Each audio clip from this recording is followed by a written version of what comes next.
Welcome.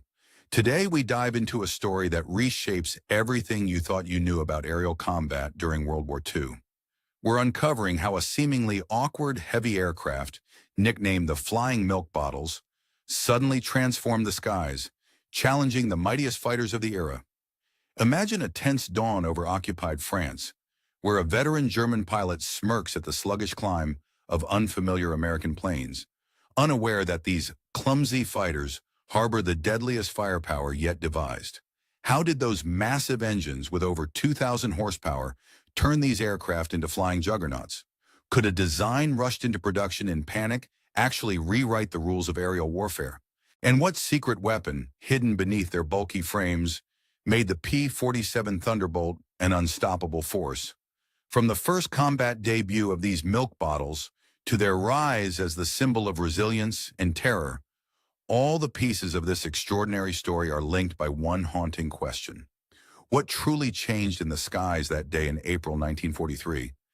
Was it technology, tactics, or something far more revolutionary? Stay tuned, because in this video, we will trace every step of this remarkable transformation, separating myth from reality and revealing the shocking truth behind the aircraft that would dominate the war's aerial battles. The most astonishing revelations are just ahead, starting right now. On the early morning of April the 8th in the year of 1943, high above the skies over occupied France, at an altitude of roughly 27,000 feet, a tense scene was unfolding amidst the thin, crystalline canopy of cloud that shrouded the area. Inside the cockpit of a sturdy Focke-Wulf 190A5, veteran German pilot Oberleutnant Ralf Hermeken kept his gaze fixed on the approaching figures, a confident smirk playing across his face, hidden beneath the oxygen mask as his eyes tracked the evidently struggling silhouettes climbing laboriously toward his formation. These crafts, unwieldy in their ascent, appeared almost comically sluggish, yet he knew well that appearances could deceive. Still, the sight of the massive American fighters trying to catch up amidst the thin air carried a certain undercurrent of amusement. Hermchen, a seasoned ace of the Luftwaffe from Jacobswald, who had seen countless flights and battles, analyzed these aircraft making their first appearance over this devastated part of Europe with a mixture of curiosity and subtle amusement. The planes they faced, he knew, were the mighty P-47 Thunderbolts of the United States, an aircraft brand new to the European theater and making its combat debut. From his vantage point 36,000 feet below, he communicated lightheartedly to his wingman, his voice carrying through the radio system. "Looks like the enemies are sending us flying milk bottles," a sly tease directed at the awkwardness of their formations and their bulky shape as they labored to climb higher. Descending a little to about 30,000 feet, 8 American P-47Cs of the 4th Fighter Group, small in number but unmistakably formidable, were making a mighty effort to regain altitude while working together in a tight, disciplined formation. Their engines, the legendary Pratt & Whitney R2800 Double Wasp units, each with a staggering 2,000 horsepower, strained against the heavy weight of the aircraft, around 7 tons of steel, aluminum, and advanced aeronautical technology. To the German pilots, who favored sleek, nimble fighters such as the Spitfires and Soviet-made fighters renowned for their agility, these American machines appeared almost bungling in their weightiest form, cylindrical fuselages resembling barrels entirely topped with greenhouse canopies, wings that looked too diminutive to lift their unwieldy mass, and propellers that, from their view, seemed ridiculously enormous. Hermchen, like many German pilots observing unseen from above, was unaware of the significance of what he was witnessing, that these awkward, seemingly heavy aircraft harbored within their broad wings some of the most potent killing machinery yet devised, destined to alter the course of aerial combat. Indeed, none amongst the circling fighters around him could have guessed that, over the coming months, these flying milk bottles would become the most deadly weapons in Germany's skies. In just a little over a year and a half after their first confrontations, the underdog reputation of the P-47 would swiftly transform into a symbol of terror and resilience. Armed with 8 Browning machine guns, each loaded with a formidable magazine, bringing the total ammunitions to over 3,400 rounds, These aircraft had a combined fire rate exceeding 6,000 rounds per minute, enough concentrated firepower to wreck enemy formations in a blink of an eye, reducing massed fighters and enemy formations into nothing more than shredded metal in less than 2 seconds, an almost terrifying testament to their destructive capability. Such an extraordinary change from the awkward early morning climb to dominance in the skies began precisely on that April day when Major Donald Belly, commander of the 335th Fighter Squadron, caught sight of the German formation preparing for an attack run. Though only recently transferred from the Royal Air Force's Spitfire squadrons, a veteran of the infamous Eagle Squadron, Major Belly understood that underestimating this aircraft could mean death. His past familiarity with lighter fighters did not prepare him for what lay ahead, for the P-47 Thunderbolt challenged every traditional notion of what a fighter aircraft should be. It represented a radical shift in tactical thinking. Rather than relying on the graceful agility, impressive climb rates, or nimbleness that had previously defined aerial combat, the Thunderbolt prioritized mass, stability at high altitude, formidable armor, and destructive firepower. It was a veritable high-altitude juggernaut whose design philosophy departed sharply from the Germans' pursuit of sleek, high-climbing interceptors. The American pilots who took to their planes on that clear dawn faced an entirely new kind of warfare. They were on the cusp of a technological revolution in the skies.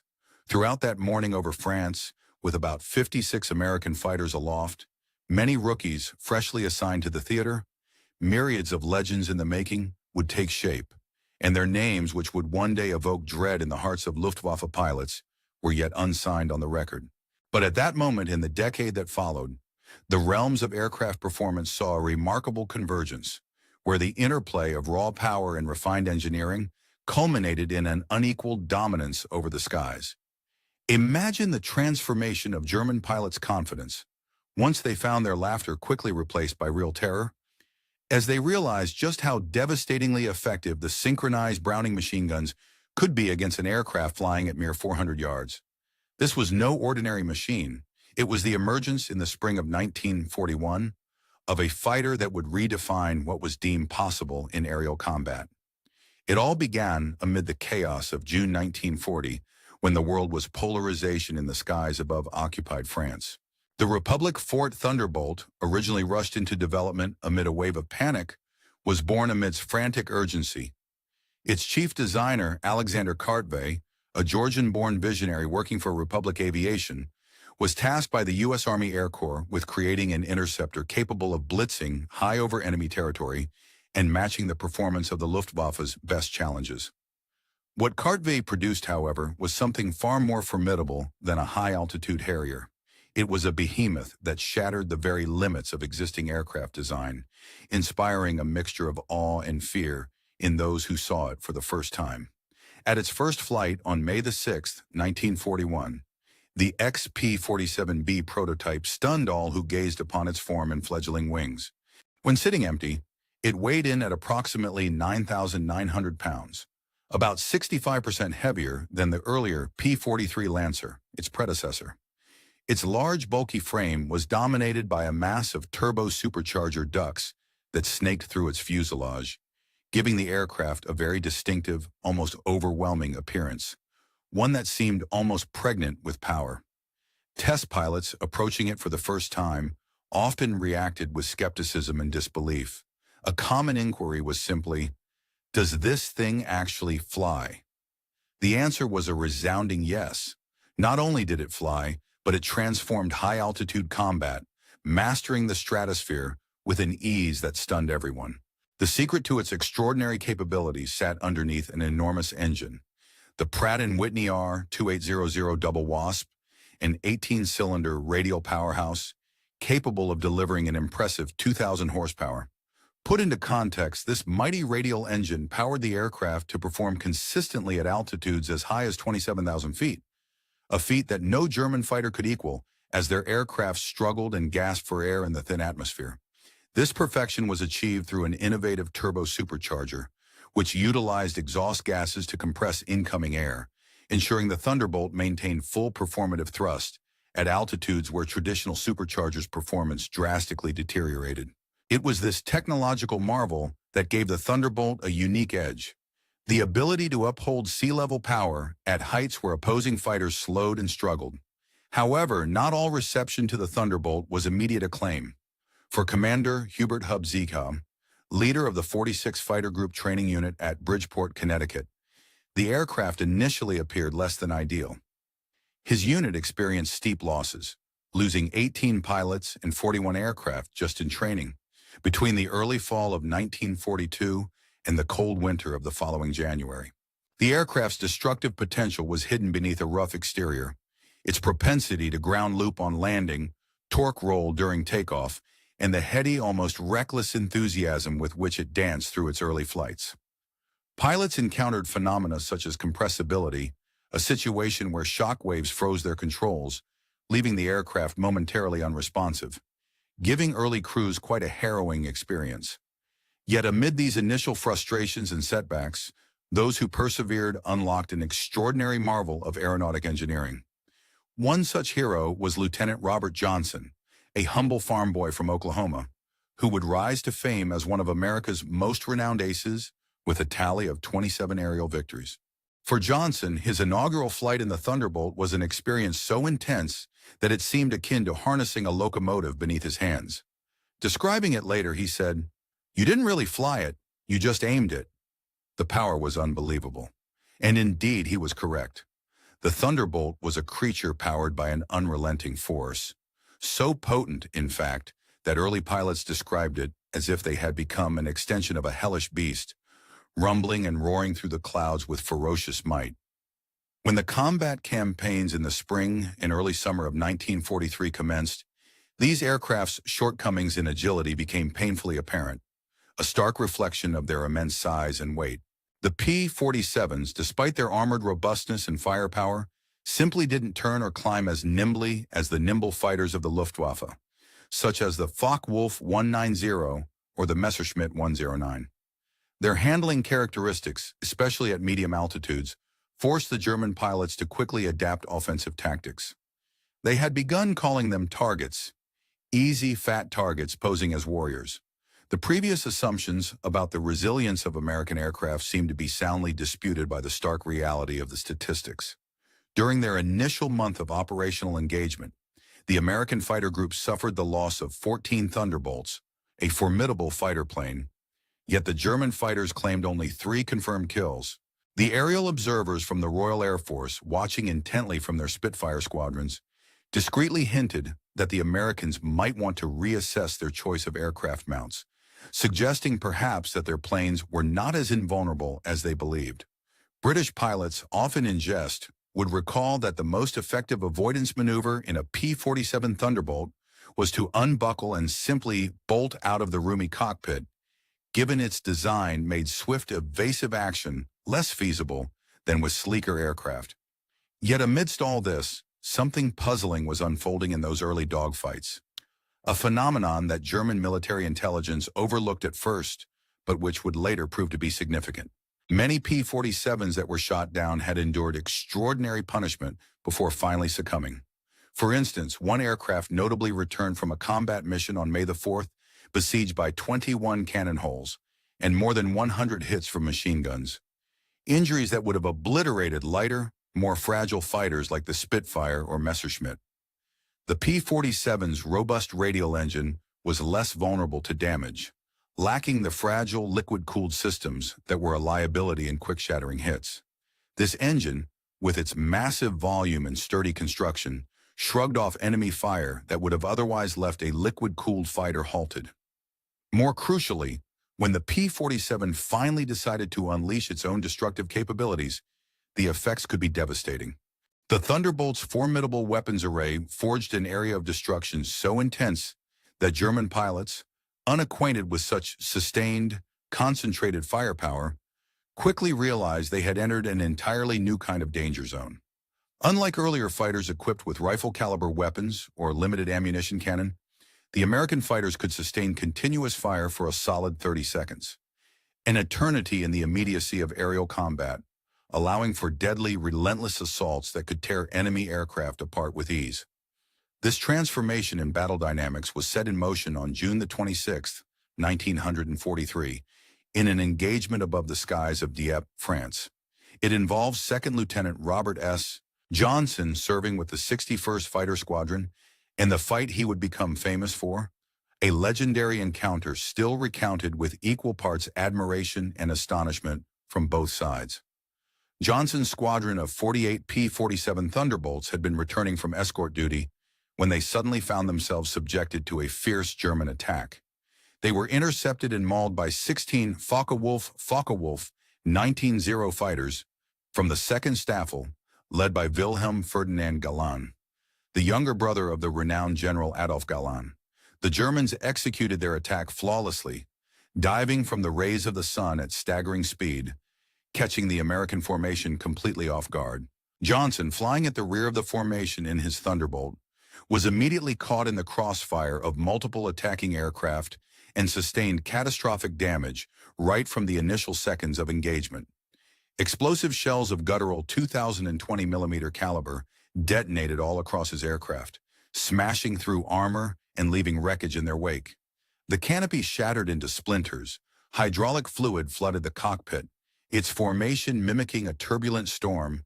The engine cowl was ripped away, exposing the trembling machinery beneath, and flames erupted ominously behind the instrument panel. Despite being wounded, shrapnel and bullet fragments having struck his nose and leg, Johnson made an attempt to bail out, only to discover that the canopy was jammed shut. An enemy shell had detonated within the canopy track, welding it completely in place and sealing him inside a dying machine at 30,000 feet. What unfolded next defied every expectation of what could be endured under combat damage conditions. With no clear forward visibility through the oil-smeared windscreen, an engine barely running, trembling violently from shrapnel strikes, and controls responding only intermittently, Johnson managed to keep the aircraft level for just long enough. For a moment, he aimed to steer it back toward England, unwilling and unable to abandon it as it struggled amid incredible damage, fighting to stay airborne. The aircraft continued to fly, despite wounds that would have turned any other fighter into little more than scattered debris, a wreck submerged in fire and metal. Conditions worsened, however, when yet another adversary entered the fray. In Focke-Wulf 190, flown by an unknown pilot, a deed that would push the limits of what such a battered machine could withstand and what its pilot could endure under extraordinary pressure. Amidst the chaos and turmoil of aerial combat, a remarkable encounter that unfolded from the fuselage of a P-47 Thunderbolt remains one of the most extraordinary stories in aviation warfare history. On that day, a combat sortie led by the 2nd Squadron of the famous German unit Jagdgeschwader 26 was underway, and one of their pilots made a striking discovery: a heavily damaged Thunderbolt, wounded and limping, struggling toward the coast at a SUDU of less than 170 miles per hour. The nature of that pilot's identity has remained a mystery despite extensive historical investigation. Attempts have been made to identify him through German combat reports from that day, yet no definitive answer has emerged. Several names have been floated as possibilities, but the true identity continues to elude subject matter experts. What transpired next, however, became embedded in the annals of aerial combat lore. The encounter defied conventional logic and demonstrated the resilience and durability of the P-47 Thunderbolt in extraordinary circumstances. The German pilot managed to get into a position directly behind the battered American aircraft, eager to capitalize on its compromised state. Without hesitation, he unleashed what would become one of the most impressive and fearsome showings of firepower of the war. A barrage from his 4 120mm cannon, complemented by twin 13mm machine guns. The explosion of that cannon roared through the air as he fired relentlessly, aiming to obliterate the struggling Thunderbolt, which, hampered and vulnerable, had little means of escape. Lieutenant Johnson, the pilot at the controls, found himself unable to evade the relentless fire. The armor plate offered him some limited protection, but there was little more he could do but brace himself behind it and pray. Fondly referencing his aircraft, he and his crew had named her the Thunderbolt, a symbol of American ingenuity and tenacity. Despite the hailstorm of ordnance, the aircraft so thoroughly absorbed the entire stockpile of the cannon's ammunition that it could only have seemed miraculous to any observer. The German gunner, seemingly stunned, adjusted his position, and went back to firing, this time switching to his machine guns as the cannon shells held no more ammunition to detonate. Unbelievably, the Thunderbolt persisted in its course, with Johnson's eyes visually confirming the German pilot's expressions. At first reliance, then confusion, and lastly a hint of alarm, an expression that seemed to border on genuine fear. Reeling from this unexpected outbreak of resilience, the German fighter artillery reloaded his weaponry once more, this time unleashing the remaining bursts of his machine gun ammunition into what remained of Johnson's aircraft. Yet strangely enough, the aircraft was still airborne. Some pilots later argued that the Germans were in disbelief, watching a seemingly battered and torn aircraft fly on as if possessed of a miraculous life force. The German pilot, perhaps in an act of incredulous acknowledgement, came alongside the damaged P-47 once more, visibly shaking his head in awe, as if questioning how such an aircraft could survive such punishment. He then offered a gesture of respect, a quick informal salute, before breaking away, likely out of ammunition or simply exhausted from the exchange. Meanwhile, back on the ground or during landing, Johnson's Thunderbolt was severely compromised. Upon landing at Manston Airfield, it became apparent that the entire aircraft was riddled with damage. Mechanics and crew chief on scene lost count after they had roughly analyzed over 200 bullet holes, signifying the level of the incredible punishment it had taken. One particular cannon shell had detonated mere inches from Johnson's head, almost grazing him with lethal force, while another exploded against the armor plate behind his seat, further illustrating the severity of the attack. The Thunderbolt's engine had absorbed a multitude of hits, some of which resulted in direct damage, severely impairing its performance. The control cables, crucial for maneuvering and piloting, were partially severed, and 3 of the 4 main structural longerons, that backbone framework of the fuselage, were penetrated, threatening the entire integrity of the aircraft. Despite the overwhelming damage, the aircraft defied all expectations, managing to bring Lieutenant Johnson back to base. Its unlikely survival sent shockwaves through both the American and German air forces, prompting intense scrutiny and reflection.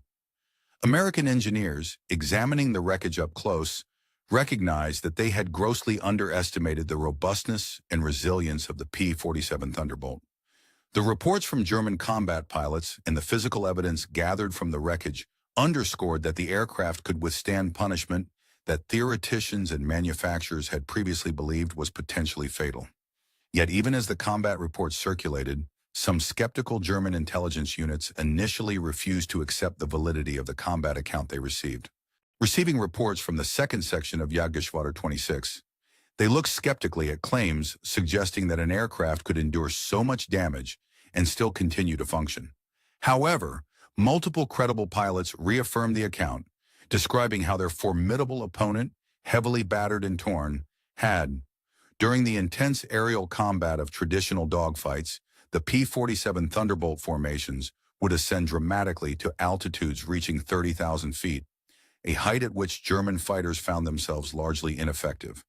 When Luftwaffe aircraft attempted to engage from below, the American pilots would execute evasive maneuvers by rolling their planes upside down and then diving steeply toward the enemy. These high-speed descents pushed the fighters beyond the reach of German defenses, as their deflection shooting, aiming and firing at fast-moving targets from a distance, became virtually impossible due to the incredible velocity of the dives. As the Thunderbolts approached the target zone from above at the bottom of their descent, the supporting heavy machine guns on their wings would roil into action with a steady, relentless series of gunfire. German pilots, who survived many such encounters, later described it as confronting a seemingly impenetrable wall of lead, a dense, overlapping barrage that filled the airspace with a deadly curtain of bullets. This combined and synchronized gunfire created a virtually impenetrable zone of destruction, a devastating convergence of American firepower. Aircraft unfortunate enough to find themselves caught within this lethal crossfire did not simply suffer damage and fall. They disintegrated entirely, breaking apart into flaming wreckage and metal fragments, leaving no chance for survival.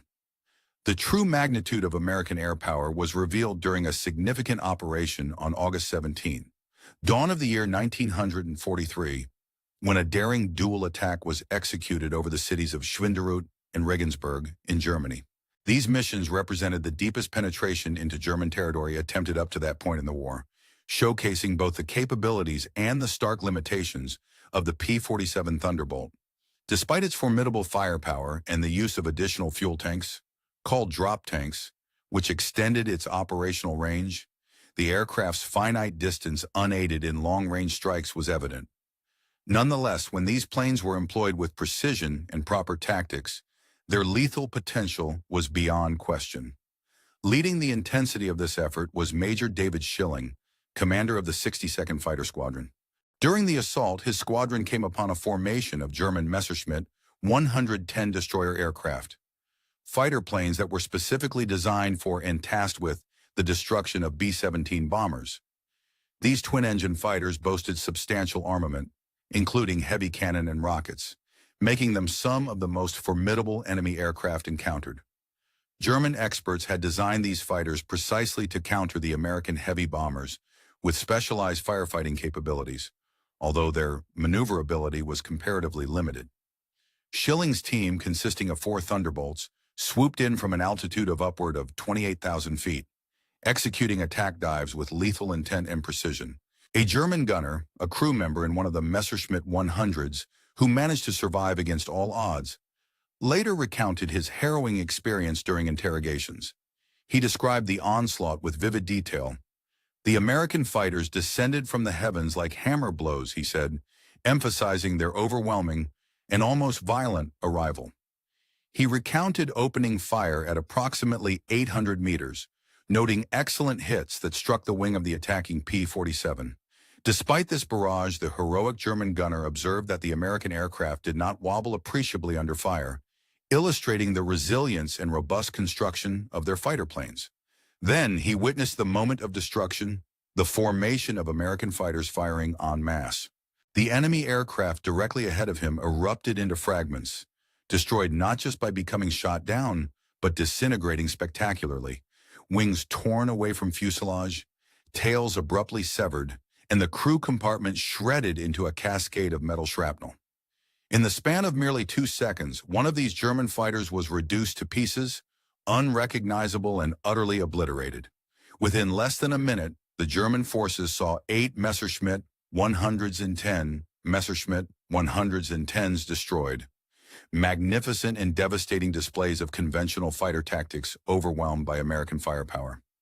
The pilots of these German planes had apparently never experienced such concentrated, unrelenting fury from their adversaries before. Each Thunderbolt was equipped with a formidable arsenal of approximately 425 rounds per gun, totaling around 3,400 rounds per aircraft. These ammunition loads weighed nearly 900 pounds altogether, reflecting the immense logistics and industrial capacity of the United States dedicated to supporting its fighters during the war. During convergence, typically set approximately 300 yards from the target, all 8 of the aircraft's guns' projectile paths intersected within a remarkably compact zone about 6 feet across. Any enemy within this narrowly confined space faced a relentless barrage with 100 shells or projectiles per second, traveling at speeds approaching 2,900 feet per second. This practice of firing into a small predefined intersection zone ensured maximum destructive impact, effectively blanket-burning enemy aircraft by maintaining a tight and devastating spray of projectiles. The ammunition itself was a vital component, demonstrating American industrial might.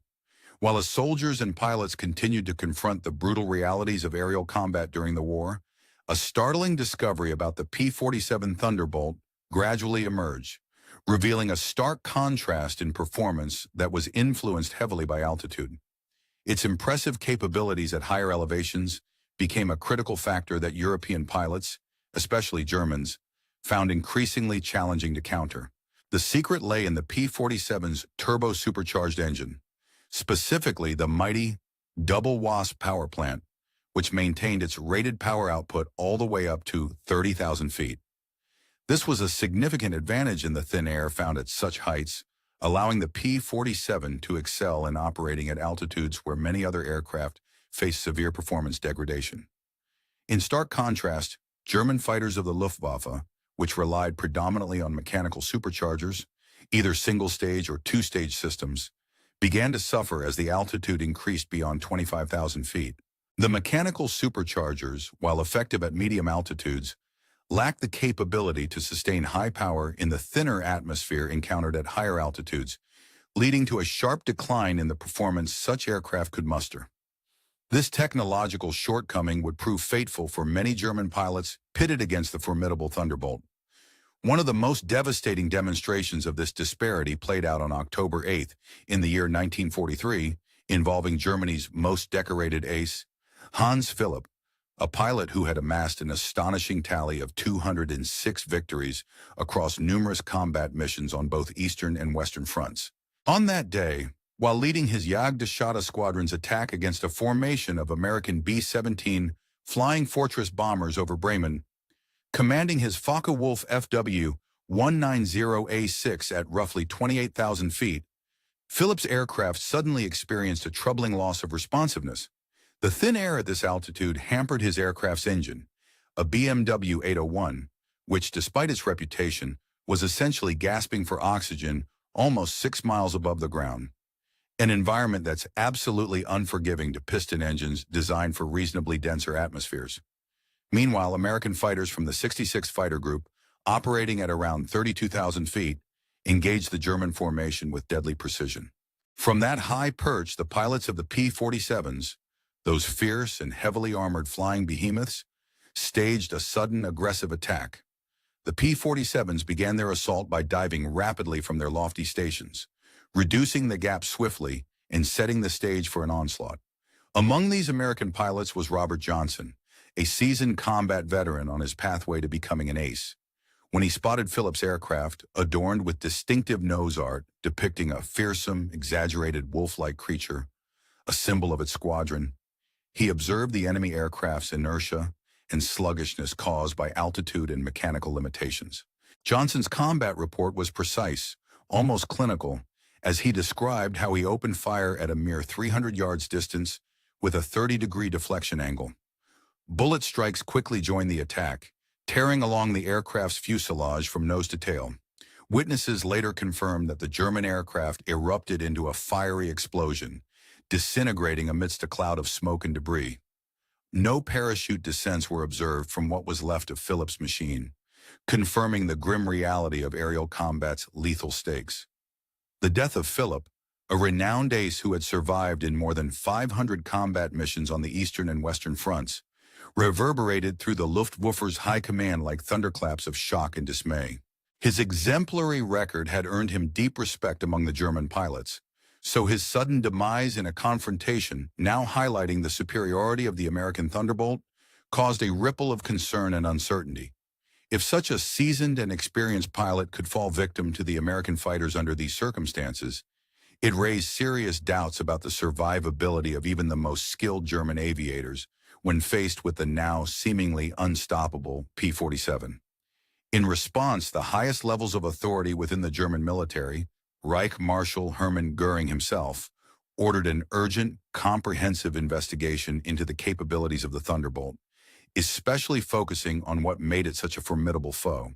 The report submitted in November of the year 1943 painted a clear picture of just how advanced and threatening the P-47 had become.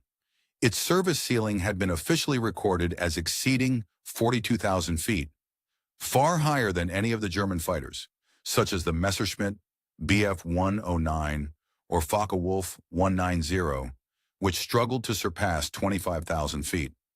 Additionally, the P-47's dive speed approached the sound barrier, a testament to its rugged construction and aerodynamic excellence. Defense-wise, the Thunderbolt was heavily protected, featuring armor plates including a 3/8-inch steel shield behind the pilot, providing critical protection from enemy fire. The windshield was reinforced with half-inch thick bulletproof glass, and there were armored deflection shields surrounding the engine, designed to deflect or absorb incoming rounds. The aerial confrontation was intensifying near Hanover, where we anticipated our usual tactical advantage. As we advanced, the enemy unexpectedly turned to face us directly, altering their course to merge with ours for an aerial duel. Our attempts to extricate ourselves proved futile, as they matched our altitude and pace, ultimately shadowing us up to an altitude of 30,000 feet. Tragically, Schmidt was caught in their crossfire, the impact being so fierce that he was obliterated instantly, leaving behind nothing more than scattered smoke and fragments of the aircraft, evidence of the brutal confrontation. These weren't the aircraft of the previous year, the machines we once underappreciated. Conditions had changed drastically, and their capabilities had evolved. The paddle blade propellers fitted to our fighters had transformed not only their speed and agility, but also their auditory profile. Instead of the typical engine roar, these blades produced a distinctive, thunderous noise, an exasperatingly loud roaring cacophony that with its supersonic blade tips could be heard echoing from miles away. This deafening sound became so notorious that German ground troops could often identify incoming P-47 Thunderbolts solely by ear. They dubbed the ominous, deep rumbling the Donnerschlag thunderclap, a name that reflected both their awe and their fear, knowing that where that thunder sounded, death could follow from the skies. By March of 1944, the P-47 Thunderbolt, now equipped with external fuel tanks, proved capable of escorting bombers deep into the heart of Germany, a breakthrough that meant extended operational range. The standard configuration at the time often included two wing-mounted tanks of about 108 gallons each, or alternatively, a belly tank holding around 75 gallons, which extended the fighter's endurance to over 1,000 miles. The advanced paddle blade propellers supported this longer range by providing enhanced performance even when the aircraft were laden with extra fuel. The Thunderbolt, therefore, could relinquish its belly tanks after a mission and still demonstrate fighting capability on par with enemy fighters, ready to engage almost immediately following a full tank drop. In response to these developments, the German Luftwaffe shifted their strategy, focusing their attention on targeting the bombers themselves, expecting to inflict enough casualties to cease the crucial daylight American bombing campaigns. Such efforts, however, required German fighters to venture into increasingly perilous territories, traversing through the formidable P-47 escort formations, which was becoming an almost suicidal gamble due to the sheer numbers and combat effectiveness of the Allied fighters. Over time, German pilots developed a complicated mix of grudging respect and fear for the dominance wielded by these sturdy American fighters. One prime example was Major Gustav G.I. Rahl, one of Germany's premier aces, credited with some 275 victories, mostly garnered on the Eastern Front. His infamous encounter with P-47s on March 6, 1944, left him badly wounded. Years after this clash, Rahl recounted in a post-war interview, "We observed their presence above us. We could see their hefty silhouettes silhouetted against the sun. Someone jokingly remarked, 'Here come the flying pigs,' as a joke at the time. But within 30 seconds, the humor vanished entirely. The P-47s descended upon us with devastating speed, faster than our reactions could manage. Their initial pass obliterated 3 of our fighters, reduced to flaming wreckage in the blink of an eye. Unlike our fighters, which fired bursts of gunfire, their guns unleashed relentless streams of bullets, firing continuously rather than in short bursts. Being caught in such a relentless barrage meant death was almost instantaneous. Additionally, these escort missions revealed another, perhaps less obvious advantage of the P-47, their extraordinary endurance. Unlike German fighters that were forced to operate at their maximum power settings, consuming fuel rapidly, the large radials of the Thunderbolt supported sustained, efficient cruise at high altitudes. This endurance allowed the P-47s to remain alongside their bomber formations for hours on end, rotating their top cover to maintain protection without sacrificing fuel for the return trip. As more long-range Mustangs, notably the P-51s, arrived from spring of the year 1944 to take over escort duties, the primary role of the Thunderbolt gradually shifted towards ground attack. This transition aimed to leverage its formidable firepower and survivability, transforming the P-47 into one of the most feared aircraft in the German arsenal. This shift towards ground attack became more pronounced as the Allies prepared for the momentous invasion of France. From April onwards, the P-47's formidable armament, especially its heavy machine gun battery, proved highly effective against ground targets. Its armor-piercing incendiary ammunition could breach the top armor of most German vehicles, making it exceptionally lethal against armored columns. Thanks to the intense volume of fire it was able to apply, a single 2-second burst was capable of depositing approximately 160 half-inch projectiles. The size and design of the P-47 Thunderbolt were initially dictated by the need for ruggedness and firepower, but it was the addition of bombs and rockets that truly transformed this aircraft into a versatile, multi-role combat machine, earning it a reputation that went far beyond its original specifications. The early versions of the P-47, such as the D-25, which was a later modification of the initial model, could carry an impressive array of weaponry. 2 large bombs weighing 1,000 pounds each could be mounted neatly under the wings, while a 500-pound bomb was typically suspended beneath the fuselage. This formidable payload was comparable to the bomb loads carried by medium-sized bombers in the early days of the war, which dramatically increased the aircraft's destructive capacity and operational flexibility. As the war progressed, later variants of the Thunderbolt were equipped with reinforced wing hardpoints known as zero-length rocket stubs.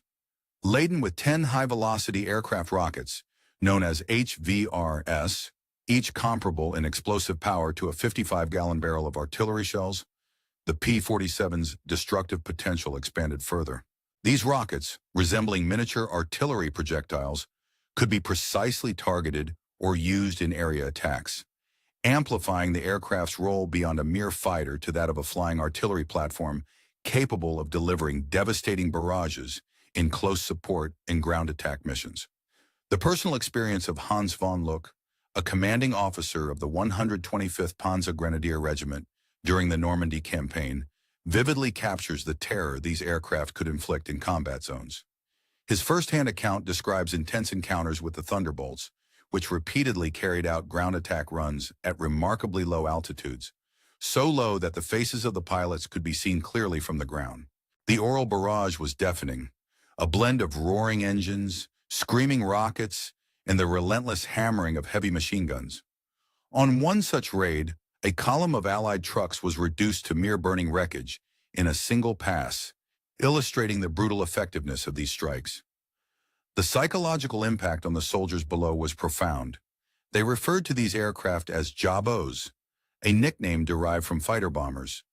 But these planes demonstrated capabilities far exceeding any ordinary fighter bomber. They operated as flying artillery, capable of pinpoint accuracy often attributed to sniper rifles, devastating entire formations with calculated rapid-fire assaults. The historic significance of the P-47 Thunderbolt became especially evident during the pivotal landings on June 6, 1944. This day marked the beginning of the Allied invasion of Normandy, when the once balanced aerial power in Europe dramatically shifted in favor of the Allies. Over 500 P-47s formed an immense protective umbrella over the invasion beaches, providing relentless air cover and making it nearly impossible for German fighters to reach the landing zones. The Luftwaffe's aircraft attempting to challenge this dominance faced crippling losses. Reports from German pilots depict a sky overwhelmingly owned by American fighters. Oberleutnant Wolfgang Fischer of Jasta 5 and his fellow pilots attempted several coordinated efforts to break through this formidable aerial barrier at dawn, yet almost all were struck down.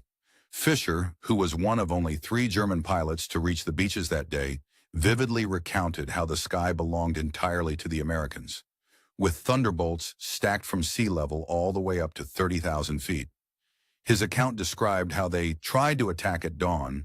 12 German fighters launched an assault, but only Fischer returned, battered and low on fuel, as the victims of the intense anti-aircraft fire and relentless fighter opposition. The dominance of the Thunderbolt in the weeks following D-Day was clear in the tactics it practiced. Throughout June alone, the 9th Air Force's formidable contingent of P-47s systematically eliminated German ground mobility during daylight hours, delivering crippling strikes against enemy logistics and armored formations. The statistics accumulated in this period are staggering, highlighting their devastating effectiveness. They claim the destruction of approximately 651 locomotives, over 3,847 trucks, more than 512 tanks and armored vehicles, and over 4,553 horse-drawn vehicles. Such sweeping destruction rendered German movement and troop reinforcement dangerously difficult during daylight, forcing the Wehrmacht to retreat to night operations, which severely restricted their ability to mount effective counteroffensives and respond swiftly to the continuously advancing Allied forces. In questioning their resilience and defense tactics, Germans tried everything to stem the tide of Thunderbolt assaults. They reinforced vehicle armor, increasing the survivability of their transports and tanks, deployed more anti-aircraft artillery to try and shoot the fast-moving P-47s out of the skies, and experimented with now more sophisticated camouflage techniques designed to make their vehicles harder to spot and target. Yet despite these efforts, nothing seemed to stem the P-47's relentless onslaught. The aircraft's combination of structural speed, armor protection, and overwhelming firepower made it nearly invincible at low and medium altitudes, and even the widely feared 8.8mm anti-aircraft guns struggled to track and hit. The attack was a cautionary tale about underestimating the tenacity and resilience of the Allied fighters, particularly the storied P-47 Thunderbolt. The Japanese, accustomed to engaging and possibly defeating the more agile yet somewhat delicate American aircraft, found themselves disastrously unprepared for the effectiveness of the Thunderbolt's unique combination of destructive firepower and stubborn durability. Their encounters over New Guinea with Saburo Sakai, one of Japan's most renowned flying aces, serve as a stark testament to this. Sakai would later recall that the P-47s earned a fearsome nickname among Japanese pilots. They called them monsters. He vividly described how their formidable 20mm cannons, which proved capable of downing a P-40 with just a few well-placed hits, seemed utterly ineffective against the Thunderbolt in combat. Sakai recounted that he fired dozens of rounds into a single P-47 and watched as it spent little time losing altitude or momentum, flying away unscathed amid bursts of suppressive return fire. The Japanese pilots soon discovered that the P-47's retaliatory fire was terrifying. The thunderous streams of gunfire, composed of heavy machine gun and cannon rounds, would tear aircraft apart mid-air, transforming these fighters into flying fortresses not easily felled even by the advanced Japanese aeronautical weaponry. In its evolutionary journey, the P-47N variant was specifically developed as the ultimate long-range fighter for the daunting Pacific theater. This particular model was equipped with wet wings capable of holding an impressive 93 gallons of fuel each, significantly extending its operational range to approximately 2,350 miles. This marked a substantial improvement over earlier versions, transforming the Thunderbolt from a short-legged beast into a true escort, reaching across vast ocean spans. These extended-range Thunderbolts accompanied B-29 Superfortresses on their perilous missions to Japan, proving that the fighter, which had initially appeared in the short-winged, heavily armed form of 1943, had, through relentless evolution, become an essential strategic asset with capabilities approaching those of a battleship in the sky. Perhaps the most compelling vindication of the P-47's continued technological and tactical evolution was its surprising yet decisive performance against German jet fighters, an unexpected chapter in its storied history. The German Messerschmitt Me 262 had a top speed nearing 540 miles per hour, and as such it should have flown circles around any propeller-driven fighter, including the Thunderbolt. Yet Thunderbolt pilots discovered several tactical windows during which they could successfully intercept and engage the faster jets. These opportunities materialized primarily during the vulnerable phases of jet operation, for instance, during takeoff and landing, and also in high-speed dives from considerable altitudes. These operational maneuvers played into the strengths of the Thunderbolt's durability and firepower. The first successful interception of a Me-262 with a P-47 occurred on November 27, 1944, a historic date that marked a turning point. Lieutenant Colonel John C. Meare, flying with the 352nd Fighter Group, became one of the first pilots to down a jet using a Thunderbolt. During his daring attempt, Meare dived his aircraft from an altitude of 28,000 feet, reaching speeds approaching 500 miles per hour. He managed to catch the Me-262 in level flight, an extraordinary feat considering the jet's superior speed and maneuverability during its usual operational phase. Confident in his craft but unaware of being in danger, the jet pilot never saw the converging Thunderbolt borne down out of the sky until Meare's guns erupted into action at approximately 400 yards. In his combat report, Mir recorded that the enemy aircraft disintegrated under fire, with large fragments breaking away from the fuselage. Notably, this explosion included both engines of the jet, promising a spectacular and total destruction of the aircraft. The German pilot, perhaps overconfident in his jet's speed, did not escape, highlighting the fact that even the most advanced aircraft could fall prey when caught in advantageous conditions. Aimed on the 850 caliber guns of the P-47, this event demonstrated that the heavy, well-armed American fighter could effectively challenge even the fastest jet prototypes. As the war progressed into 1945, further refinements and dedicated versions of the P-47 were deployed specifically to counter German jet fighters, and notably to combat the V-1 flying bombs, which plagued Allied bombing efforts in Europe. These later variants, such as the P-47M, employed cutting-edge technology to generate extraordinary speeds, levels nearing 470 miles per hour in level flight at about 30,000 feet, as a direct result of water methanol injection boosting their horsepower output to an impressive 2,800. These upgrades transformed the Thunderbolt into a definitive long-range fighter, capable of intercepting even the fastest German jet aircraft under certain ideal conditions. Major George Bostwick, commanding the 43rd Fighter Squadron, which operated P-47s, further underscored the importance of fire. On the expansive ground airfield, 22 formidable Thunderbolts stood lined up in rows, alongside a diverse array of other aircraft types, creating a striking tapestry of wartime aviation activity. Among the personnel brought to the command post was a captured German pilot, who, amidst the chaos and destruction of that day's engagement, pointed at the burning wreckage of several aircraft and taunted the assembled soldiers with a provocative remark, asking with a certain verdure, "What do you think of that?"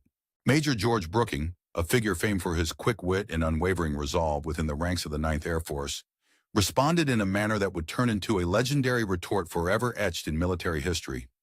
Instead of engaging in any exchange of insults, he directed his gaze toward the busy flight line, where dedicated ground crews tirelessly worked, pushing aside the wreckage to clear the runway and preparing sturdy concrete stands for upcoming aircraft replacements. With steady confidence, Brooking declared, "By tomorrow, we will have 40 new aircraft ready to take to the skies." He then posed a penetrating query to the German pilot, asking, "How long do you suppose it will take your side to replace your pilots?" Keine. The smug smirk on the captured German's face quickly faded, replaced by a look of uncertainty and unease, as the stark truth of American industrial might and logistical preparedness sank in. Within a mere 48 hours, fresh from the factories in England, a convoy of new P-47 D-40 Thunderbolts arrived, appearing on the airfield with brightness and promise. These state-of-the-art fighters, manufactured in American factories and flown safely across treacherous ocean routes, filled the airbase's flight line anew. In that critical August period, the Luftwaffe, in particular, the units inflicted with the recent losses, had suffered devastating setbacks, losing a total of 271 aircraft and losing over 213 pilots in the fierce battles over Bowdoin Plantation, including many of their most valuable instructors and squadron leaders. These individuals were irreplaceable, precious veterans whose loss the German Air Force could never amend or recover from. Conversely, the American war effort demonstrated incredible resilience and capacity. Across all attacked airfields, a total of 134 aircraft were lost, but all of these were swiftly replaced within the span of just 1 week. The raw numbers, it turned out, laid bare the underlying story of the conflict's progression, the inexorable momentum of American industrial superiority, creating an almost insurmountable obstacle for the enemy's sustained efforts to prevail. In total, during the course of the war, Republic Aviation undertook the prodigious task of producing over 15,683 P-47 Thunderbolts, a feat unmatched by any other American fighter aircraft manufacturer.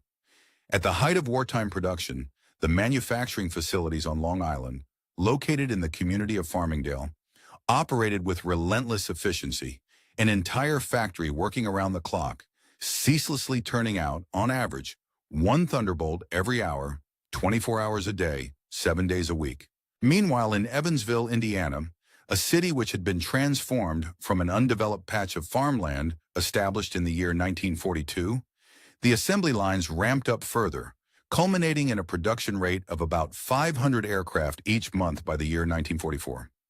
Each P-47D Thunderbolt was an engineering marvel, requiring an astonishing 65,000 individual parts assembled with meticulous precision. The aircraft's complex electrical systems demanded approximately 8 miles of intricate wiring, and the bodywork alone incorporated about 2,000 pounds of aluminum and an additional 300 pounds of rubber components. The engine, often regarded as the heart of the fighter, comprised roughly 2,400 machine components, each engineered to tolerances measured in thousandths of an inch, a testament to the precision and skill of American manufacturing. Remarkably, thousands of workers, many of whom had initially never laid eyes on an aircraft before the surprise attack at Pearl Harbor, came together, largely women, into a robust workforce capable of completing these complex machines with a level of accuracy that far exceeded peacetime norms. The production of ammunition was equally staggering. Each operational sortie of a P-47 required approximately 3,400 rounds of .50 caliber ammunition, resulting in countless Thunderbolts routinely engaged on combat missions, with the monthly consumption soaring past 10 million rounds by the middle of 1944. The ammunition supply chain in the United States turned out millions of cartridges monthly, a vast operation orchestrated across multiple facilities such as the Lake City Arsenal in Missouri. Producing approximately 30 million rounds of ammunition each month, this plant manufactured cartridges with tolerances measured in 10,000ths of an inch, ensuring reliable feeding and flawless functioning amidst the shockwaves of combat. Fuel consumption for each Thunderbolt was enormous. In normal flight, it burned around 100 gallons of aviation fuel per hour, but in the chaos of combat, with water injection systems engaged to increase throughout the war, those who flew high-speed fighter aircraft and engaged in aerial combat underwent intense, comprehensive training that covered every conceivable aspect of flight and warfare at altitude. Their education extended far beyond basic flying skills. It included advanced instruction in formation flying, navigating solely by instruments when clouds or darkness obscured visibility, precise gunnery techniques, and strategic combat tactics. Pilots were systematically drilled against mock enemies using captured German aircraft, a practice that provided invaluable insight into enemy capabilities and operational strengths, enabling the Allied pilots to understand and exploit German vulnerabilities in ways that advanced their chances of success. Extensive studies into the mechanics of enemy aircraft were a critical part of their preparation. These American aviators dedicated considerable time to familiarizing themselves with detailed technical manuals of German planes, documents that German pilots themselves rarely received or studied. Their intimate knowledge of German aircraft systems gave American pilots an undeniable edge, allowing them to effectively exploit mechanical weaknesses or operational flaws during combat. Lieutenant Eugene Roberts vividly exemplified the advantages conferred by this rigorous training when he arrived in England in September of the year 1944. Piloting a P-47 Thunderbolt, Roberts had accumulated an astounding 420 flight hours, a substantial amount for that time, including 75 specifically in the P-47 model.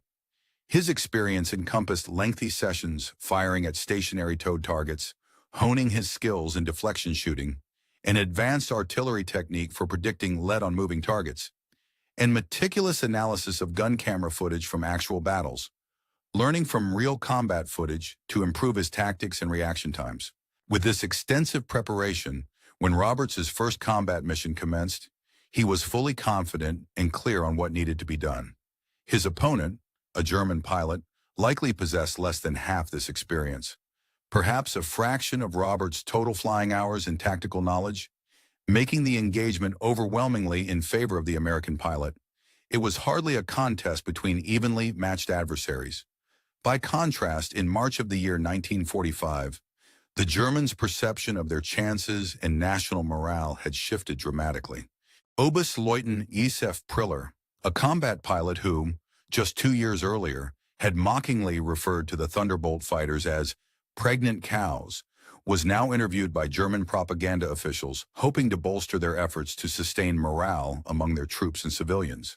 During this interview, he inadvertently disclosed a starkly different assessment of the war's unfolding reality. His honest reflections, deemed too damaging and demoralizing for official release, painted a picture of the mounting setbacks faced by Germany. He publicly declared that the American P-47 Thunderbolt had become the archetype of fighter bombers, unimaginably powerful and versatile. In his assessment, the Thunderbolt boasted firepower that was peerless, equipped with weapon systems that never jammed, never overheated, and carried ample ammunition so it could sustain prolonged confrontations. These aircraft could carry bombs comparable in payload to a medium-sized bomber, unleash rockets akin to artillery barrage, and engage in dogfights with the agility and punch of fighter planes when the situation demanded it. The true strength of the P-47 extended far beyond its mere hardware. Its significance lay in the formidable industrial and logistical might it symbolized. The United States produced aircraft and technology in staggering quantities. Limitless was often the term used to emphasize the almost infinite capacity for production. When American factories lost 10 aircraft in battle, they responded by manufacturing 20 more. Waking to gunfire or bombing raids, their response was rapid and relentless. For every pilot lost in combat, new pilots were trained under the best conditions imaginable, with robust supplies of fuel for flying hours, hands-on ammunition for practicing shooting, and spare parts readily available to repair and maintain the fleet. The Germans, however, had a starkly different reality. They relied entirely on a limited, increasingly outdated stockpile of aircraft. Their pilots trained with dwindling resources, when they trained at all, facing shortages of fuel, ammunition, and spare parts, which hampered their effectiveness. As a result, these unmatched industrial and economic advantages maintained a powerful, if often existential, edge for the Allies. The Germans' underdog status was reinforced by the harsh truth. They possessed unparalleled courage, but were doomed without the resources and supplies necessitated by modern air combat. Their opponents' hardware, logistics, and relentless production created an almost insurmountable barrier. The Germans learned painfully, often the hard way, that fighting back meant facing rain from above, continuous mechanical bursts of gunfire that symbolized not just technological superiority, but also the overwhelming material dominance of the United States. When aircraft engines roared and guns fired, it was no exaggeration to say that death itself was coming to call, and that sound still haunts those who recall it. It was a relentless, mechanical expression of American industrial power, precise, unstoppable, and devastatingly efficient. The swift and overwhelming superiority of American material resources did not arise from the battlefield strategies or the personal bravery of pilots alone. Instead, it was rooted. During the tumultuous years of World War II, many veterans on both sides of the conflict experienced mysterious and unsettling health issues that came to be colloquially known as JABO fever. These symptoms, primarily physical in nature, would often manifest suddenly, particularly when the soldiers or pilots heard the distinctive roars and deafening rumbles of approaching thunderstorms in the area. This phenomenon was especially notable among those who had previously faced the chaos of combat without fear, such as experienced pilots responsible for confronting enemy aircraft like the forts. Yet before even engaging in aerial combat, these seasoned warriors sometimes found themselves overwhelmed by stress-induced symptoms triggered by natural phenomena like thunderbolts. The sound of crackling lightning combined with the tumultuous crashes of thunder produced a distinctive, electrifying resonance that would strike panic deep into the hearts of troops on the ground. Knowing that their survival often depended on swift action, these soldiers had to immediately scramble for cover to shield themselves from the danger. The thunder often seemed to signal not just a weather event, but an impending threat, fueling anxiety and confusion among those awaiting orders or stationed in vulnerable positions. The extensive operational achievements of the P-47 Thunderbolt throughout the war saga are indeed staggering, and when compiled, they challenge comprehension. In the European theater alone, the number of enemy aircraft brought down in combat reached an astonishing figure: over 3,752 German planes. Equally impressive was the destruction of enemy vehicles and infrastructure: over 3,315 aircraft on the ground, along with a catastrophic toll on the Allied enemy's logistical network, such as 86,000 railway cars and 9,000 locomotives obliterated. Ground forces also suffered critical losses, with approximately 6,000 armored fighting vehicles and a colossal total of 68,000 trucks wrecked in the frenzied pace of warfare. Far across the ocean in the Pacific Theater, similar levels of destruction underscore the relentless nature of the conflict. Here, the toll included destroying close to 700 Japanese aircraft in aerial combat, with a further 150 aircraft annihilated on the ground. Allied forces managed to wipe out around 1,500 enemy vehicles and approximately 150 locomotives, devastating barges, ships, and various vital installations, further crippling the Japanese war effort. The scale of destruction was enormous, marking a relentless onslaught that left no aspect of Japanese military capability untouched. The Ninth Air Force, primarily composed of P-47 Thunderbolt fighters, played a pivotal role in these victories. Over the course of the war, it flew an astounding 213,873 combat sorties. These missions resulted in the dropping of approximately 120,000 tons of bombs, along with firing an incredible average of 135 million rounds of ammunition and launching roughly 60,000 rockets. Such figures reflect the sheer intensity and ceaseless dedication exhibited by the pilots and crews involved. These formidable units achieved an impressive 6.46 to 1 kill ratio in aerial combat, a testament to their skill, tactics, and durability, while simultaneously maintaining the lowest loss rate among all Allied fighter-bomber units. Hidden within these remarkable numbers is the human cost. The Luftwaffe suffered the loss of nearly 28,000 pilots killed in action against the Western Allies. Many of these brave men fell due to concentrated gunfire from the formidable American heavy machine guns, which proved devastating in combat. Each lost German pilot represented years of extensive training, knowledge, and experience, a valuable resource that Germany could ill afford to lose. By the close of the war, the average German fighter pilot had accumulated fewer than 30 hours of combat experience, contrasting sharply with that of the American P-47 pilots, who typically had amassed over 200 hours in combat flying. In the interrogation centers operated by German intelligence, particularly the facility at Ober-Ursel, captured Allied pilots were thoroughly debriefed, and their accounts were analyzed to assess the strengths and weaknesses of their adversaries' aircraft. One of the most significant revelations came from files on the P-47 Thunderbolt. Throughout the war, these assessments underwent a complete transformation, reflecting how perceptions about the aircraft evolved based on battlefield experience.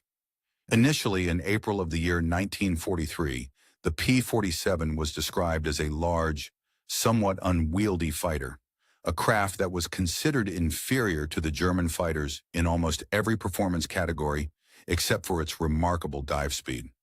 The armor protecting its machine guns was deemed insufficient when facing more heavily armed enemy fighters armed with cannons, leading intelligence reports to classify it as a minimal threat at that early stage. By December of that same year, 1943, however, the evaluation had shifted, and the P-47 was now recognized for its exceptional high-altitude performance. Its structural design was noted to be extraordinarily strong, enabling it to endure intense fire, though there were difficulties looming regarding its increasing firepower, which periodically posed operational problems for pilots trying to effectively utilize its armament. During this period, pilots also began to demonstrate improved tactics. Learning how to maximize the aircraft's strengths in the course of our strategic history, a grave misjudgment was made all the way back in 1943. At that moment, we looked upon a massive, robust fighter aircraft and dismissed it with amusement, raising eyebrows and chuckling at what we perceived as an unwieldy, overly heavy machine.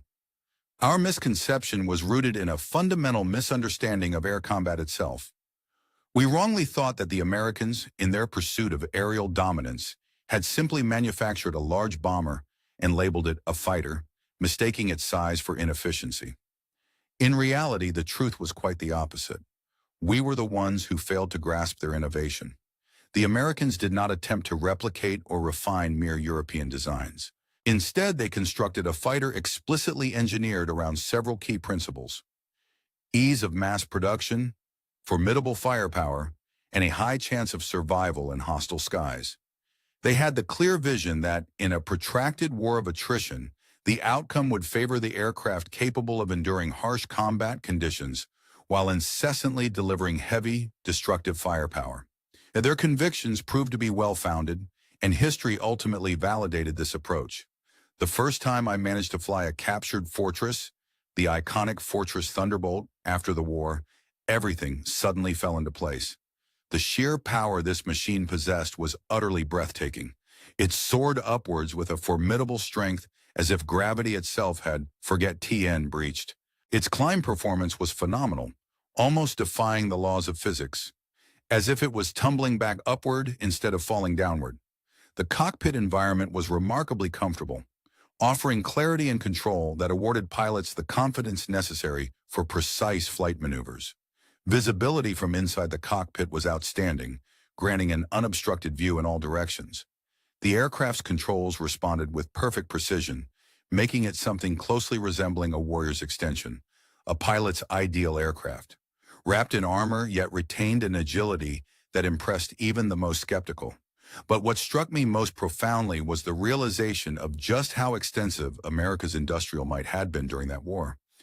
While fighting simultaneously across two vast oceans, countries of extraordinary technological capability, like the United States, managed to produce in excess of 15,000 of these intricately engineered fighters. Each one was powered by an engine that surpassed in complexity anything Germany could produce at the time. Yet the Americans managed to manufacture them at a pace that exceeded the rate at which enemy fighters, simple and less protected, could be assembled. This brutal fact signified one stark truth. We had no real chance of competing on the same footing. The roar of the 8 machine guns, affectionately dubbed Roosevelt's piano by soldiers because of the persistent, distinctive sound they made during combat, left an indelible impression on anyone who heard it. That unmistakable snarl was a harbinger of destruction, and many of my comrades who heard it for the last time never returned from the fight. The Fortress, armed with its lethal weapons and rugged durability, didn't merely challenge the Luftwaffe, it decisively destroyed it. The design philosophy behind the Fortress exemplified the very core of American industrial thinking at the time. An ethos of power and over-engineering supported by seemingly limitless resources. Every facet of each component was overbuilt, strong, overly robust, and prepared to endure battle at levels unimaginable for other countries' designs. Its wing spars alone could support thrice the aircraft's maximum loaded weight, estimated at around 40,000 pounds, providing an almost indestructible structure. The engine mount was engineered to withstand forces as high as 12 times the force of gravity.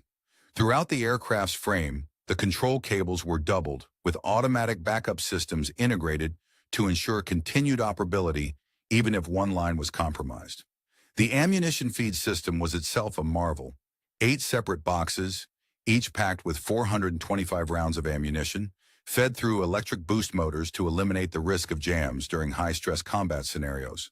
The guns were temperature-controlled with electrical heating systems to prevent freezing at altitude, and each was equipped with individual alignment mechanisms, allowing pilots to fine-tune the convergence point from 150 yards up to 400 yards, tailoring their aim for specific combat situations. Many years after the conclusion of the war, even some former German combat veterans stubbornly maintained that the Fortress owed its effectiveness more to the sheer volume of its fire rather than to any technical superiority. According to these skeptics, the German fighters, while perhaps more advanced in their technical design, were simply overwhelmed by the Americans' numerical strength. However, combat records told a different story, one of startling consistency. In engagements where both sides fought with equal numbers, it was invariably the American fortresses that emerged victorious. Furthermore, the formidable heavy machine guns, initially dismissed by critics as inferior to cannons, proved decisively superior in real combat conditions by creating a probability cloud of bullets that almost guaranteed hits, even with less than perfect aim. Analyses of gun camera footage reinforced this understanding, highlighting why the shells from these machine guns, though the P-47 Thunderbolt stands as one of aviation history's most remarkable aircraft, embodying a perfect blend of formidable firepower, durable construction, and unexpected versatility. Designed during a time when aerial combat was rapidly evolving, it demonstrated characteristics that redefined the expectations of what a piston engine fighter could achieve during the Second World War. Equipped with its impressive array of armament, the Thunderbolt was outfitted with some of the most formidable ammunition ever mounted on a fighter aircraft. Among these were 5-ampined armor-piercing, incendiary projectiles chambered in 50 caliber rounds. These were not ordinary bullets. They were crafted with a sophisticated delayed action fuse that guaranteed penetration of enemy targets before detonating. Once the fuse activated, the incendiary compounds detonated at staggering temperatures, reaching 3,000 degrees Fahrenheit. This heat was sufficient to ignite aluminum structures, especially critical against enemy aircraft and equipment, making these rounds especially deadly and effective in their mission to neutralize German fighters and bombers alike.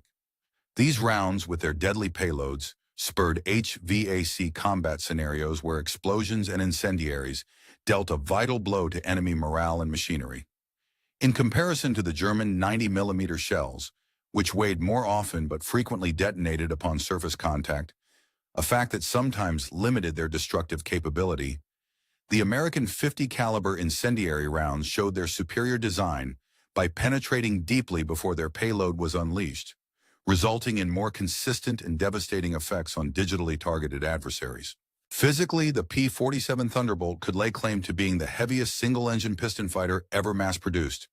Its weight in an empty condition was around 10,000 pounds, a figure that exceeded the gross weight of numerous twin-engine fighters from the same era, highlighting its robust and heavy-duty architecture. The power generated by its engine was truly extraordinary, with output exceeding the combined force of entire bomber formations from the previous conflict. Furthermore, its armament was capable of delivering as much firepower as a small infantry squad, an aerial gun battery capable of unleashing rapid, relentless, and lethal volleys during combat.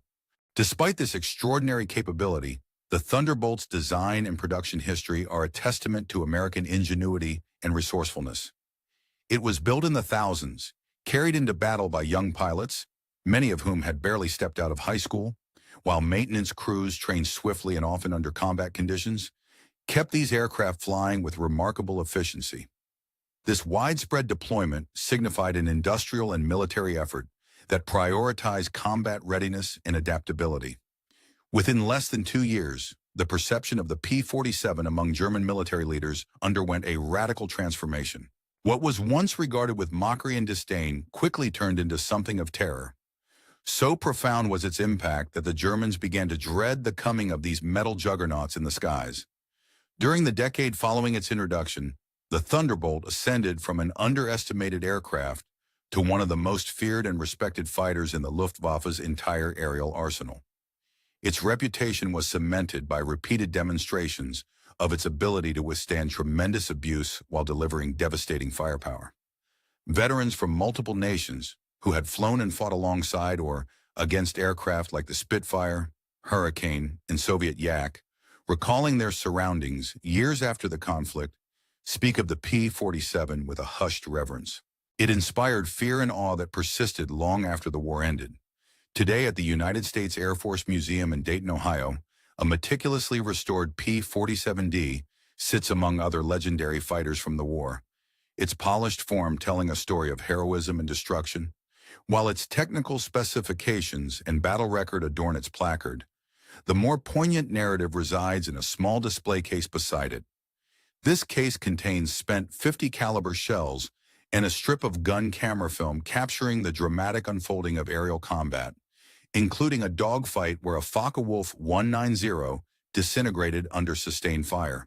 Beneath this display, a quote from a German pilot, taken during interrogation in the year 1945, is inscribed, "We laughed when we first saw them.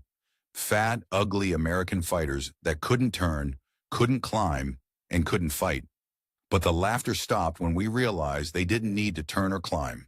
They simply pointed their guns, and you ceased to exist." The discomfort in this historian's recollection underscores the shift from dismissiveness to terror that the P-47 evoked among adversaries. The evolution of the Thunderbolt's reputation reflects its transformation from an aircraft viewed initially with derision into an instrument of devastation capable of changing the course of aerial combat. Its legendary 8 synchronized Browning machine guns churned out a relentless, punishing volume of fire that effectively shattered traditional Luftwaffe tactics and decimated formations, composing an unrelenting flood of lead that brought prominence to the American air campaign. German pilots, who once ridiculed American fighters in April of 1943, found their attitudes irreparably altered by May of 1945,